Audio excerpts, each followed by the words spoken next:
Hello అండి. Aloo kurma within 10 మినిట్స్లో అయిపోతుంది. ఆలుగడ్డలను ఉడకబెట్టుకోవాలి. మంచిగా మీడియం సైజ్ తీసుకొని ఈ విధంగా స్మాష్ చేసి పక్కకు పెట్టేసుకొని కడాయి పెట్టుకొని జీలకర్ర, ఆవాలు,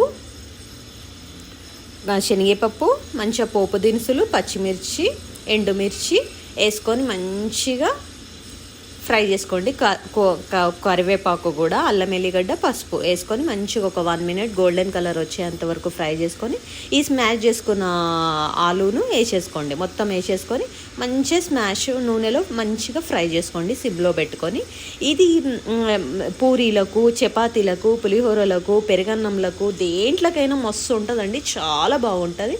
ఉప్పు వేసుకొని మంచిగా కలుపుకోండి. ఉండలు లేకుండా ఈ విధంగా మంచిగా కలిపేసుకోండి. ఒక 2-3 మినిట్స్ మంచిగా ఇట్లా కలిపేసుకోండి. మంచిగా కలిపేసుకోవడం వల్ల మంచిగా ఎమ్మీగా బాగుంటుంది. కొత్తిమీర వేసుకొని ready. Aloo kurma is ready అండి. నేను పచ్చిపులుసు ఆలూ కుర్మా ట్రై చేశాను. ఎంత బాగుందంటే అంత బాగుంది. వెరీ ఎమ్మీ, చాలా బాగుంది. చాలా టేస్ట్ మస్తు ఉందండి. ఇంకా చెప్పని అవసరం లేదు. మస్తు తొందరగా కూడా అయిపోతుంది. పెద్ద టైం కూడా పట్టదు. ఈజీగా మస్తు ఉంటుంది.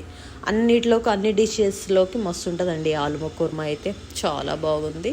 Emmy, tasty. Thank you. Please subscribe, like me, support me.